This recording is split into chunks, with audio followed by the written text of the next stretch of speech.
Il est fondamental que la femme tunisienne puisse participer activement à la transition numérique, et ce, en tant qu'actrice de ce changement.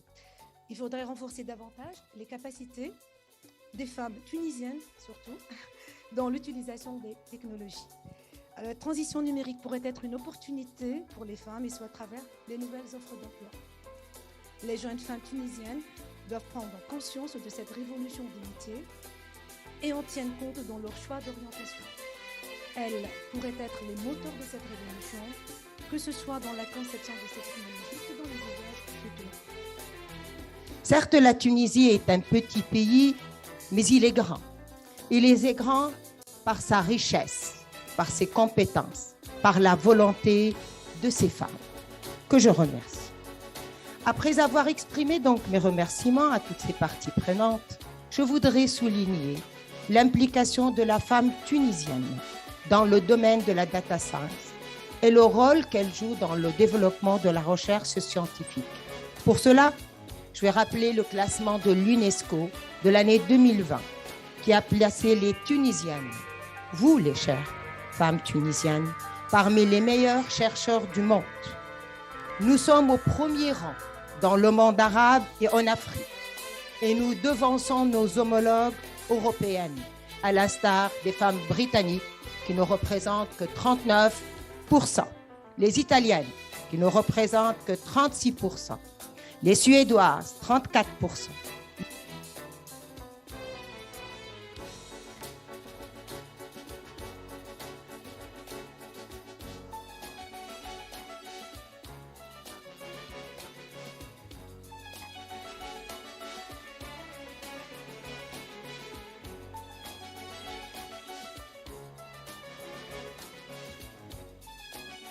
Cibler des thématiques, l'éducation, le transport, l'énergie, donc des thématiques où des solutions d'IA peuvent vraiment résoudre une problématique concrète dans un contexte réel. Donc on va ouvrir des appels, recueillir des projets, des propositions de projets, et on est là pour financer l'implémentation des solutions dans un contexte réel, en fournissant aussi un accompagnement à ces projets-là. Comme aussi autre axe sur lesquels nous travaillons, il faut bien sûr fournir l'infrastructure et les données nécessaires pour réaliser les solutions. Et ça, on le fait donc au niveau du Hub IA. نتشرف ببلادي ونتشرف بأصلي وبيكم بالكل vraiment je suis très honorée d'être votre invitée je suis très honorée d'être en compagnie de Samy ou bien sûr et les femmes incroyables j'ai découvert tellement de talents عنا في تونس. Quel chemin, je veux dire, quel chemin parcouru, je dirais, depuis les 56, donc par la femme tunisienne. Je suis fier de vous voir, mesdames. Je suis fier d'être parmi vous, d'appartenir à un pays avec toutes ces compétences féminines. Et,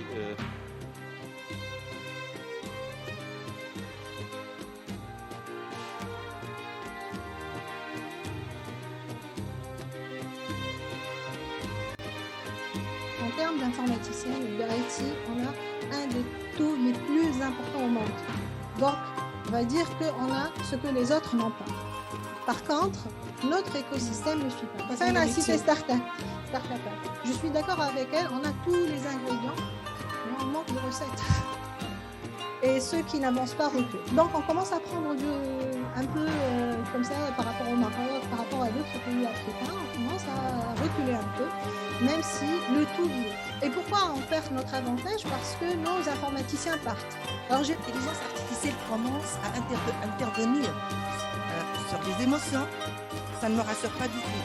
Et ça ne me rassure pas du tout parce que ça veut dire qu'on peut orienter les choix des hommes. Recommender systems is actually they do help, they are proven to help improve the user experience, right? Especially on online platforms. And I'm not just talking about e-commerce. There is already stuff going on, in e-commerce, but there is also think about the news website. We have so many news. I'm a professor at ETS Montreal from the University of Quebec. So I want to thank Professor Nasraoui for this great talk. I very much appreciate current research work, which is Great. Like, you know, not everybody has to travel, and not everybody has to displace themselves. You can do the whole world right now collaborates. There are so many teams that are au réseau de médecins qui utilisent votre solution. Et pour vous, ça sera aussi une façon d'encourager un peu plus les médecins d'aller vers votre solution et l'adopter. Voilà. C'est une bonne question en fait. اليوم احنا dans une discussion مع ميدبوانتين باش اللي في البلاتفورم تاع ميدبوانتين كل ميدسان يكتب شنو هو فاش قاعد يستعمل شنو لي تكنيك اللي كيما اللازر كيما الامبلانتولوجي دونك ينجم يزيد فيتشر واحد اخرى يقول راني نستعمل في الانتيليجنس ارتيفيسيال.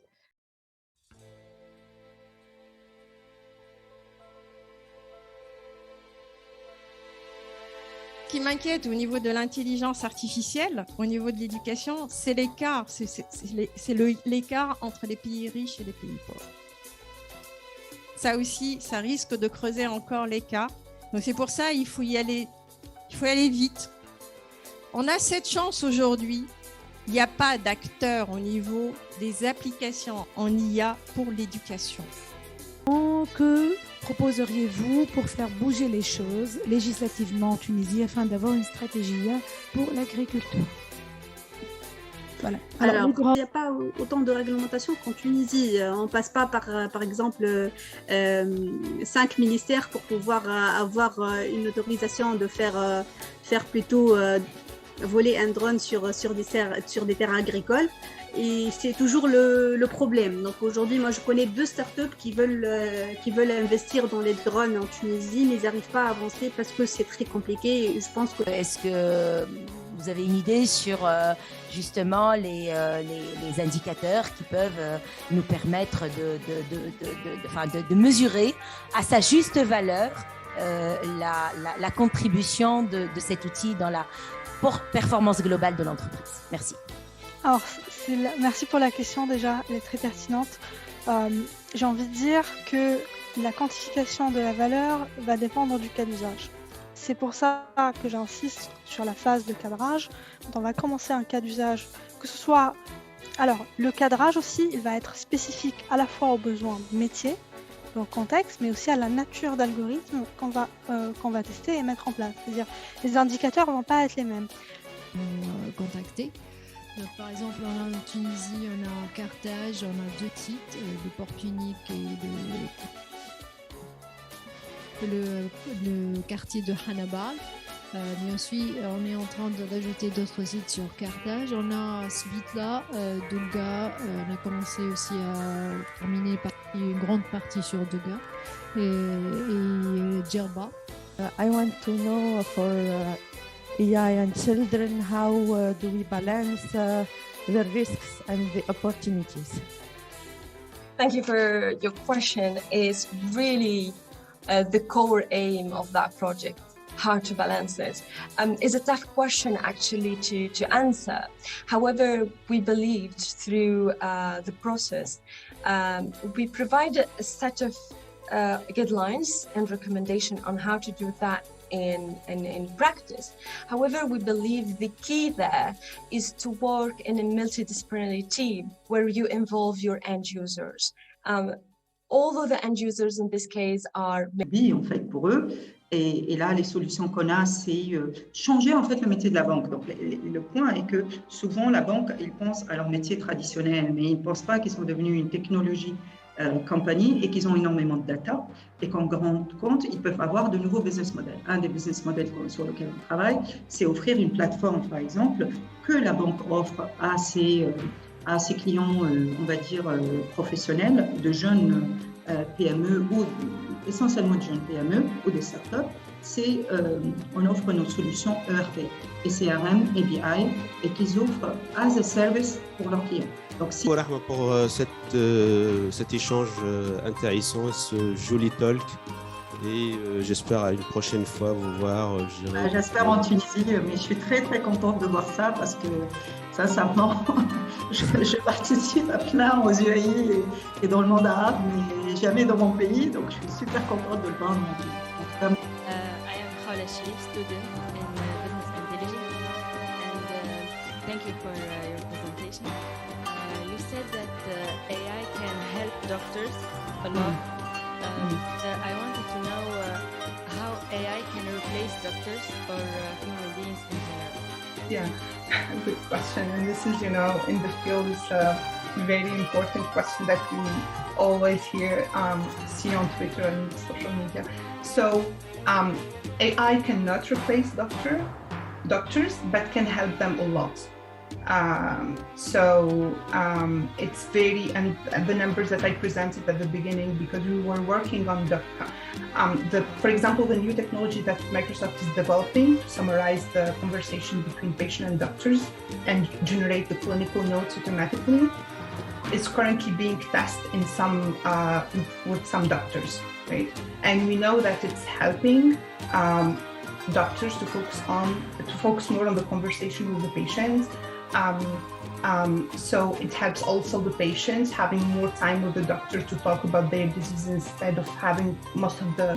Pour dire que l'NLP là, il est capable de le faire comprendre comme un être humain. Donc là, l'NLP n'est pas capable de comprendre lorsque tu lui donnes pas les données. Today, I want to talk to you about the diversity of data and why it's so important that we represent our data, which is the same as how we're representing our end users. There is a perception that still exists that if the AI solution was more trustworthy, because the data was used by an AI machine, but really the opposite is more likely, because every time we have a human that touches the data, we have an opportunity for an error. Et on est sûr qu'on est influencé sur les réseaux sociaux. J'ai ôté un transparent parce que ce n'est pas le but d'aujourd'hui, mais il y a des preuves de campagnes de manipulation et de propagande politique qui sont faites dans 48 pays. Vous voyez un peu leur capacité, je dirais, que ce soit dans le monde de start-up, le monde entreprise, au monde de la recherche. Vous voyez avec vos propres yeux que, je dirais, qu'on peut réussir une carrière, qu'on peut, je dirais, se servir de ces femmes comme modèle. Je m'adresse aux jeunes femmes tunisiennes. Vous pouvez faire, vous êtes capable de faire. Allez-y, il faut travailler, et je m'arrête là. Merci Samy, très beau message toujours. Donc je réitère aussi mes remerciements. 2 jours pleins de contenu très riche, très intéressant sur des volets différents de l'intelligence artificielle, sur la valorisation et le rôle de la femme et l'importance de la femme tunisienne dans ce secteur qui est en pleine expansion, qui reste complexe encore certes, mais nous avons des compétences.